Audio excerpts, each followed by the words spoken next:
বৃহত্তম সিজন রমজানের পরেই এই এবাদতের মৌসুমে বান্দা নেক আমলের জন্য টুটাফাটা যার যতটুকু তৌফিকুল আসে চেষ্টা করে এই এবাদতের মৌসুমে এবাদবন্দি করার পরে আল্লাহ সুবহানাহু ওয়া তাআলার পক্ষ থেকে দ্বিতীয় উপহারটি অর্থাৎ ঈদুল আজহার উপহারটি আল্লাহ সুবহানাহু ওয়া তাআলা দান করে থাকেন। প্রিয় দর্শক, ঈদুল আজহা আমাদের দোরগোড়ায় উপস্থিত হয়ে গেছে।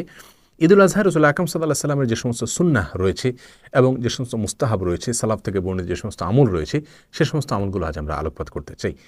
ঈদুল আজহাকে কেন্দ্র করে যে সমস্ত আমল রয়েছে তার ভিতরে সবচেয়ে গুরুত্বপূর্ণ এবং সবচেয়ে বেশি পরিমাণে যে আমলটি করতে হবে তা হলো তাকবীর পাঠ করতে হবে। আর তাকবীর পাঠের দুটি পদ্ধতি রয়েছে। একটি হলো সাধারণভাবে, অর্থাৎ ঈদুল আজহার রাতে দিনে সব সময় উঠতে বসতে চলতে ফিরতে বেশি বেশি করে তাকবীর পাঠ করা। রাসূল আকরাম সাল্লাল্লাহু আলাইহি সাল্লাম বলেছেন, ফাকসিরু ফিহিন্না মিনাত তাকবীরি ওয়াত তাহলিলি ওয়াত তাহমিদি। তোমরা জিলহজের প্রথম দশকের প্রত্যেকটা দিনে, যার ভিতরে ঈদের দিনও শামিল আছে, এই দিনগুলোতে তোমরা বেশি বেশি তাকবীর, তাহলিল, তাহমিদ পাঠ করো। তাকবীর মানে আল্লাহর ব্রত বর্ণনা করো, আল্লাহু আকবার বলো। তাহলিল মানে লা ইলাহা ইল্লাল্লাহ বলো। তাহমিদ মানে আল্লাহর প্রশংসা করো। আর এই তাকবীর, তাহমিদ, তাহলিল সবগুলোকে একসঙ্গে হাদিসে বিভিন্ন ভাষায় বলার ব্যাপারে পরামর্শ দেওয়া হয়েছে এবং নির্দেশনা দেওয়া হয়েছে। তার একটি হলো আব্দুল্লাহ ইবনে মাসউদ রাদিয়াল্লাহু থেকে বর্ণিত, আল্লাহু আকবার, আল্লাহু আকবার, লা ইলাহা ইল্লাল্লাহু ওয়াল্লাহু আকবার, আল্লাহু আকবার ওয়ালিল্লাহিল হামদ। এর বাইরে আরও বিভিন্ন ভাষা এক্ষেত্রে বর্ণিত হয়েছে, যেমন আল্লাহু আকবার, আল্লাহু আকবার, আল্লাহু আকবার, লা ইলাহা ইল্লাল্লাহু, আল্লাহু আকবার, আল্লাহু আকবার ওয়ালিল্লাহিল হামদ। শুধুমাত্র শুরুতে আল্লাহু আকবার 3 বার বলা আছে। এর যে কোনোটি আমরা করলে ইনশাআল্লাহ তাকবীর, তাহলিল, তাহমিদের আমলটি হয়ে যাবে। তাহলে ঈদ উপলক্ষে, ঈদুল আজহা উপলক্ষে আমরা দিনে রাতে বেশি থেকে বেশি তাকবীর সাধারণভাবে আমরা পড়তে থাকবো। আর বিশেষভাবে ফজরে, জোহরে, আসরে, মাগরিবে, এশাতে, ঈদের দিন এবং ঈদের পরে তাশরিকের আরও দিনগুলোতে এই প্রত্যেক ফরজ সালাতের পরে পুরুষরা জোরে এবং নারীরা আস্তে আস্তে একবার করে তাকবীর আমরা পাঠ করবো ইনশাআল্লাহ। তাহলে ঈদের দিনের গুরুত্বপূর্ণ এবং সবচেয়ে বেশি পরিমাণে যে আমলটি করতে হয় সেটি হলো তাকবীর, তাহলিল, তাহমিদ। সাধারণভাবে সবসময় পড়তে হয় আর 5 ওয়াক্ত সালাতের পরে পড়তে হয়, এটি আমরা জানলাম।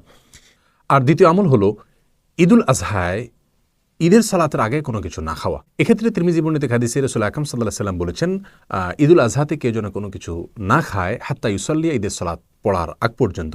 কোনো কোনো বর্ণনা আসছে হাত্তা ইউদাহিয়া, কোরবানি করার আগ পর্যন্ত।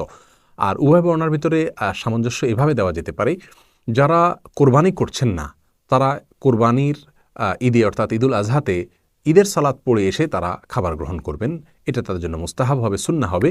আর যারা কোরবানি করছেন তাদের জন্য উত্তম হবে, মুস্তাহাব হবে কোরবানির গোশত দিয়ে দিনের প্রথম খাবার গ্রহণ করা। যেহেতু কোরবানি গোশত এটা আল্লাহ সুবহানাহু ওয়া তাআলার পক্ষ থেকে আমাদের জন্য উপঢৌকন, এটা আমাদের জন্য আল্লাহ সুবহানাহু ওয়া তাআলার পক্ষ থেকে হাদিয়া এবং উপহার। কারণ আল্লাহর জন্য যে কোনো কিছু দান করলে সেটা আল্লাহ সুবহানাহু ওয়া তাআলার পক্ষ থেকে গরিবকে দান করে দিতে হয়, কিন্তু কোরবানির গোশতটা ব্যতিক্রম। আল্লাহ সুবহানাহু ওয়া তাআলার জন্য আমরা কোরবানি করি, তারপর আল্লাহ সুবহানাহু ওয়া তাআলা সেটি আমাদেরকে খাওয়ার জন্য অনুমোদন দিয়ে থাকেন ঈদের দিন উপলক্ষে। এটা আল্লাহ সুবহানাহু ওয়া তাআলার পক্ষ থেকে হাদিয়া। বিধায় আল্লাহর এই হাদিয়াকে দিনের প্রথম খাবার হিসাবে গ্রহণ করা উত্তম এবং মুস্তাহাব। এটি ঈদুল আজহার দ্বিতীয় সুন্নাহ। তৃতীয় সুন্নাহ হলো যার যা পোশাক আছে তার ভিতরে উত্তম পোশাক, সুন্দর পোশাক ঈদ উপলক্ষে পরিধান করা, এটা সুন্নাহ। এবং ওমর রাদিয়াল্লাহু তাআলা আনহু থেকে বর্ণিত, তিনি রাসূল আকরাম সাল্লাল্লাহু আলাইহি সাল্লামকে ঈদের দিন উপলক্ষে, ঈদ উপলক্ষে পরার জন্য একটি নতুন পোশাক তার জন্য তিনি খরিদ করে দিয়েছেন। রাসূল আকরাম সাল্লাল্লাহু আলাইহি সাল্লাম ওই পোশাকটিতে বিশেষ সমস্যার কারণে তিনি ওইটাকে অস্বীকার করলেও ঈদের দিনে এই ঈদ বা ঈদকে কেন্দ্র করে নতুন পোশাক বা ভালো পোশাক পরিধান করার যে কালচার তখন ছিল এবং ওমর রাদিয়াল্লাহু তাআলা আনহু যেটি করেছেন সেটিকে রাসূল আকরাম অস্বীকার করেননি। অতএব এখান থেকে প্রমাণ হয় যে ঈদের দিন উপলক্ষে উত্তম পোশাক পরিধান করা এটা উত্তম এবং ভালো কাজ। 4 নম্বর আমল হলো ঈদের দিন উপলক্ষে গোসল করা। আব্দুল্লাহ ইবনে ওমর রাদিয়াল্লাহু তাআলা থেকে ঈদের দিন উপলক্ষে গোসল করার বিষয়টি প্রমাণিত। এছাড়া এই দিনে মানুষের গ্যাদারিং হয়ে থাকে, গোসল করে ফ্রেশ হয়ে যদি মানুষ আসে তাহলে ঘামের বা দুর্গন্ধে কষ্ট হবে না। জুমার দিনে যেমন রাসূলুল্লাহ সাল্লাল্লাহু আলাইহি ওয়াসাল্লাম বলেছেন, বিশিষ্ট তাবী সাঈদ ইবনে মুসাইয়্যিব রাহিমাহুল্লাহ ঈদের সুন্নাহর ভিতরে গোসল করাকে অন্তর্ভুক্ত করেছেন। বিধায় ঈদের দিন উপলক্ষে ঈদুল আজহাতে ফিতরে উভয় ঈদে গোসল করা এটা গুরুত্বপূর্ণ একটি মুস্তাহাব বলা যেতে পারে।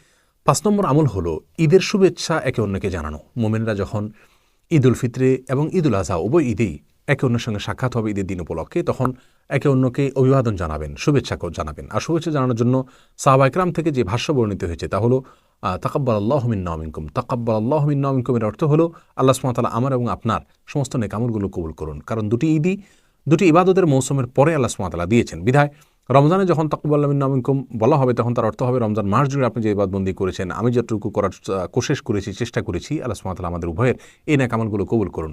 আর ঈদুল আজহার ক্ষেত্রেও একই কথা প্রযোজ্য যে জিলহজের প্রথম দশকে আপনি আমরা যে নেক আমল করেছি আল্লাহ সুবহানাহু ওয়া তাআলা যে তৌফিক দিয়েছেন সেটাকে আল্লাহ সুবহানাহু ওয়া তাআলা আপনার এবং আমার পক্ষ থেকে কবুল করুন। এই ভাষা অভিবাদন জানানো এটা সুন্নাহ। যদিও আমাদের সমাজের বিপরীতে ঈদের শুভেচ্ছা জানানোর জন্য ঈদ মুবারক ইত্যাদি বলা হয়ে থাকে, এভাবে বললে গুনাহ হবে না, যেহেতু এটাকে কেউ ইবাদতবন্দি মনে করে না। কিন্তু যেহেতু সাহাবা ইকরামের সুনির্দিষ্ট আমল রয়েছে বিধায় সেটা করা অবশ্যই বহুগুণ উত্তম হবে। আমরা এই বাক্যগুলো মুখস্থ করে নিব। তাকাব্বালাল্লাহু মিন্না ওয়া মিনকুম, বাংলায়ও বলা যেতে পারে আল্লাহ সুবহানাহু ওয়া তাআলা আমার এবং আপনার নেক আমলগুলো কবুল করুন। আরবিটাই মুখস্থ করে নেওয়া উত্তম হবে। অতএব আমরা ঈদ উপলক্ষে 5 নম্বর আমল পেয়ে গেলাম, আর তা হলো একে অন্যকে শুভেচ্ছা জানানো, তাকাব্বালাল্লাহু মিন্না ওয়া মিনকুম এই কথা বলে। 6 নম্বর আমল হলো ঈদ উপলক্ষে ঈদগাহে যখন আমরা সালাত আদায় করতে যাব তখন পায়ে হেঁটে যাওয়া, রিকশায় অথবা কোনো বাহনে না চড়ে যাওয়া, এটা উত্তম এবং এটা সুন্নাহ। 7 নম্বর আমল হলো ঈদগাহে যাওয়ার সময় এক রাস্তায় যাওয়া, অন্য রাস্তায় আসা। যদি একাধিক রাস্তা না থাকে তাহলে এক পাশে যাওয়া আরেক পাশে আসা। এটা রাসূল আকরাম সাল্লাল্লাহু আলাইহি সাল্লামের গুরুত্বপূর্ণ একটি সুন্নাহ। ঈদ উপলক্ষে তিনি এটা করতেন। বিধায় 7 নম্বর আমল হলো যে রাস্তায় যাওয়া ঈদগাহে, বিকল্প রাস্তায় আসা। 8 নম্বর আমল হলো ঈদের সালাত মসজিদে না করে উন্মুক্ত কোনো জায়গায়, মাঠে, ময়দানে ইত্যাদিতে করা। এটি গুরুত্বপূর্ণ একটি সুন্নাহ, অথচ আমাদের সমাজ থেকে বিলুপ্তির পথে। সন্দেহ নাই শহরে এত বেশি মাঠ নাই, এত বেশি খোলা জায়গা নেই যেখানে সালাত আদায় করা যেতে পারে। অতএব মসজিদে যদি শহরে সালাত আদায় করা হয় খোলা মাঠ কোন এলাকা না থাকার কারণে, তাহলে অসুবিধা নেই। কিন্তু যে এলাকায় খোলা মাঠ আছে সেখানে খোলা মাঠে এই সালাত আদায় করা উচিত। অনেক সময় এটা আমাদের কাছে ভেজাল হয়, সেখানে আবার নতুন করে অ্যারেঞ্জ করতে হয়, সেজন্য আমরা করি না, অথচ এটি সুন্নাহ। রাসূল আকরাম সাল্লাল্লাহু আলাইহি ওয়াসাল্লাম মসজিদে নববীতে ঈদের সালাত না পড়ে বাইরে পড়েছেন, অথচ মসজিদে নববীতে সালাত আদায় করলে এক রাকাতে 1000 রাকাতের সওয়াব, 2 রাকাতে তিনি 2000 রাকাতের সওয়াব পেতেন। সেটা তিনি বাদ দিয়ে বাইরে গিয়ে সালাত আদায় করেছেন। বিধায় বোঝা গেল যে এই দিনে মসজিদে সালাত আদায় না করে ঈদের দিনে ঈদের সালাত উন্মুক্ত কোনো জায়গায়, মাঠে ময়দানে পড়া উত্তম। তবে শহর এলাকাগুলোতে দেখা যায় অনেক সময় রাস্তা বন্ধ করে, মানুষের চলাচলের পথ বন্ধ করে তারপর সালাত আদায় করা হয়। সেটা না করে মসজিদে করা বরং উত্তম হবে। যাই হোক, তাহলে ঈদের দিনের গুরুত্বপূর্ণ আরেকটি সুন্নাহ, 8 নম্বর সুন্নাহ হলো ঈদের সালাত ঈদগাহে আদায় করা, উন্মুক্ত জায়গায়, মাঠে ময়দানে আদায় করা, মসজিদে না করা। যদি বৃষ্টির কারণে বা যায় না থাকার কারণে মসজিদে করা হয় তাহলে অসুবিধা নাই ইনশাআল্লাহ। 9 নম্বর আমল হলো ঈদ উপলক্ষে মেয়েদেরকে ঈদগাহে নিয়ে আসা। এটি আমাদের সমাজ থেকে একেবারে বিদায় হয়ে যাওয়া একটি গুরুত্বপূর্ণ সুন্নাহ। উম্মে আতিয়া রাদিয়াল্লাহু তাআলা থেকে বর্ণিত বিখ্যাত হাদিস রয়েছে, রাসূল আকরাম সাল্লাল্লাহু আলাইহি সাল্লাম থেকে তিনি বর্ণনা করেছেন। তিনি বলেছেন, রাসূল আকরাম সাল্লাল্লাহু আলাইহি সাল্লাম আমাদেরকে নির্দেশ করেছেন আমরা যেন ঈদুল ফিতরে এবং ঈদুল আজহায়, নির্দিষ্ট করে করে বলেছেন উভয় ঈদে আমরা যেন আমাদের মেয়েদেরকে ঘর থেকে বের করে ঈদগাহে নিয়ে আসি, এবং আমাদের মধ্যে থেকে যারা মাসিক অবস্থায় আছেন, ঋতুবর্তী অবস্থায় আছেন, তাদেরকে যেন আমরা নিয়ে আসি। তারা ঈদের সালাত পড়তে পারবেন না, তারপর ইয়াশহাদনাল খায়র, তারা মুমিনদের মধ্যে মুমিনদের ইবাদতবন্দিকে তারা দেখবে, ঈদের আনন্দে তারা শামিল হবে, তারা কল্যাণ প্রত্যক্ষ করবে, মুমিনদের দোয়াগুলোতে তারা শামিল হবে, এক কথা আনন্দে উৎসবে তারাও শামিল হবে। মাসিক অবস্থায়ও যেন তারা আসে, এবং যুবতী এবং অল্পবয়স্ক মেয়ে তারাও যেন আসে, সব বয়সের মেয়েরা যেন আসে। বর্ণাকারী বলেন যে আমি রাসূলুল্লাহ সাল্লাল্লাহু আলাইহি ওয়াসাল্লাম জিজ্ঞেস করলাম, ইয়া রাসূলুল্লাহ, আমাদের মধ্যে অনেক মেয়েদের ওড়না নাই, তারা কিভাবে আসবে, তারা তো পর্দা করতে পারবে না। তখন রাসূলুল্লাহ সাল্লাল্লাহু আলাইহি ওয়াসাল্লাম বলেছেন, অন্য মেয়ে যার পর্দা আছে, যার ওড়না আছে, তিনি তার ওড়নায় তাকে শেয়ার করবেন, তার সঙ্গে সে ওড়না শেয়ার করবেন, এবং এক ওড়নার ভিতরে 2 জন মাথা গুজে আসবেন, তারপরেও পর্দা রক্ষা করে যেভাবে হোক আসবেন, তারপরেও তিনি ঈদগাহে আসবেন। প্রিয় দর্শক, ঈদগাহে মেয়েদেরকে উপস্থিত হওয়ার জন্য রাসূলুল্লাহ সাল্লাল্লাহু আলাইহি ওয়াসাল্লাম এরকম গুরুত্ব আরোপ করেছেন। সাধারণ অবস্থাতে 5 ওয়াক্ত নামাজ মসজিদে না পড়ে বাসায় পড়া উত্তম মেয়েদের জন্য, এরপরে কোনো সন্দেহ নেই। এরপরে বহু বর্ণনা রয়েছে। অতএব 5 ওয়াক্ত সালাতের কথা আর ঈদগাহের এসে ঈদের নামাজে মেয়েদের শামিল হওয়া দুটি সম্পূর্ণ ভিন্ন বিষয়। অতএব ঈদগাহে মেয়েদের আসার রাস্তা আমাদের উন্মুক্ত করা উচিত, এবং এই সুন্নাহটাকে আমাদের চিন্তা করা উচিত। বিশেষ করে উলামা একরামদেরকে এই কাজটির জন্য অগ্রসর হওয়া উচিত এবং তাদেরকে দায়িত্ব নিয়ে আগ বাড়া উচিত। প্রিয় দর্শক, এক্ষেত্রে এলাউস সুনান নামক কিতাবে ফিকহে হানাফি দৃষ্টিতেও ঈদের সালাতে মেয়েদের উপস্থিত হওয়ার বিষয়টিকে শিথিলতার সাথে দেখা হয়। অন্যগুলোকে যেরকম মাকরু বলা হয়, এক্ষেত্রে মাকরু বলা হয় না। অথচ এই আমলটি আমাদের সমাজ থেকে, আমাদের দেশ থেকে একেবারে বিদায় হয়ে গেছে। বিদায় ঈদের নামাজে মেয়েদের আসার ব্যবস্থাটা আমাদের করা উচিত এবং সুন্নাহটা জিন্দা করা উচিত। আল্লাহ সুবহানাহু ওয়া তাআলা আমাদের সকলকে এই প্রত্যেকটি সুন্নাহ, প্রত্যেকটি আমল করার তৌফিক দান করুন। এক নজরে আমরা আবারও বলে দিচ্ছি, ঈদুল আজহা উপলক্ষে একটি সুন্নাহ হলো তাকবীর পাঠ করা সাধারণভাবে সব সময়, এবং প্রত্যেক 5 ওয়াক্ত সালাতের পরে আল্লাহু আকবার, আল্লাহু আকবার, লা ইলাহা ইল্লাল্লাহু, আল্লাহু আকবার, আল্লাহু আকবার, লিল্লাহিল হামদ। দ্বিতীয় সুন্নাহ হলো ঈদুল আজহাতে যারা কোরবানি করবেন, কোরবানি গোশত দিয়ে দিনের প্রথম খাবার গ্রহণ করা, অন্য কিছু না খাওয়া তার আগে। আর যারা কোরবানি করবেন না, ঈদের সালাতের পরে তারা খাবার গ্রহণ করা। তৃতীয় সুন্নাহ হলো উত্তম পোশাক পরিধান করা। 4 নম্বর সুন্নাহ হলো গোসল করা, যেমনটি আব্দুল্লাহ ইবনে ওমর এবং সাইদুল মুসাইব রাহিমাহুল্লাহ তাদের থেকে বর্ণিত। এবং 5 নম্বর আমল হলো ঈদের শুভেচ্ছা জানানো, একে অন্যের সঙ্গে ঈদের দিন দেখা হলে তাকাব্বালাল্লাহু মিন্না ওয়া মিনকুম বলা। কেউ যদি বলে তাকেও জবাবে একই কথা বলা যেতে পারে, তাকাব্বালাল্লাহু মিন্না ওয়া মিনকুম, আল্লাহ আপনার আমার নেক আমল কবুল করুন। এবং 6 নম্বর আমল হলো ঈদগাহে পায়ে হেঁটে যাওয়া, কোনো কিছুতে আরোহণ করে না যাওয়া। 7 নম্বর আমল হলো এক পথে যাওয়া, অন্য পথে আসা। 8 নম্বর আমল হলো ঈদের সালাত মসজিদে না পড়ে ঈদগাহে পড়া, উন্মুক্ত জায়গায় পড়া, মাঠে ময়দানে পড়া। এবং 9 নম্বর আমল হলো মেয়েদেরকে ঈদের সালাতে আসার ব্যবস্থা করা, তাদেরকে ঈদের সালাতে নিয়ে আসা, ঈদের ময়দানে তাদেরকে নিয়ে আসা। এই আমলগুলো মোটামুটি ঈদুল আজহার সুন্নাহ এবং এই সুন্নাহগুলো আমরা পালন করার চেষ্টা করব। প্রিয় দর্শক, সেই সাথে ঈদুল আজহা উপলক্ষে 4টি বিষয় আমাদেরকে সতর্ক থাকতে হবে, সেগুলোর জন্য আমাদের দ্বারা কোনো অবস্থাতেই না হয়। তার ভিতরে প্রথম বিষয়টি হলো, আমরা অনেকেই মনে করি ঈদের দিনে কবর জিয়ারত করা সুন্নাহ। এই ধারণা থেকে আমাদেরকে বেরিয়ে আসতে হবে। হ্যাঁ, আপনার ঈদের দিনে আপনার বাবা মার কথা, আত্মীয় স্বজনের কথা, আপনার কোনো মুরব্বীর কথা, বন্ধুবান্ধবের কথা মনে হলো তিনি মরে গেছেন বা তিনি মৃত্যুবরণ করেছেন, তাকে আপনি স্মরণ করেছেন বা তার কথা আপনার স্মরণ হয়েছে, আপনার খারাপ লেগেছে, তাই তার কবর জিয়ারত করেছেন, এটা ভিন্ন কথা। কিন্তু এই দিনে অনেকেই দল বেঁধে এবং নিয়ম করে কবরস্থানে যান কবর জিয়ারত করার জন্য। জেনে রাখা উচিত, ঈদের দিনে কবর জিয়ারতের জন্য বিশেষ কোনো নির্দেশনা নাই, বিধায় এটাকে সুন্নাহ বা গুরুত্বপূর্ণ আমল, মুস্তাহাব বা এরকম কিছু মনে করলে সেটা অনুচিত হবে, ভুল হবে। দ্বিতীয় যে বিষয় আমাদেরকে সতর্ক থাকতে হবে তা হলো, আমরা অনেকেই ঈদের সালাতের পরে মুআনাকা করি, কাঁধে কাঁধ মিলাই। এই যে কাঁধে কাঁধ মিলানো, গলা মিলানো বা মুআনাকা করা, এটা ঈদের কোনো সুন্নাহ নয়। যদি আপনি অভিবাদন জানিয়ে অনেকদিন পরে কারোর সঙ্গে সাক্ষাৎ হয়ে সেই সময় মুআনাকা করেন, তাহলে ভিন্ন কথা, কিন্তু এটাকে ঈদের সুন্নাহ মনে করা এটা অনুচিত, এটা ভুল ধারণা।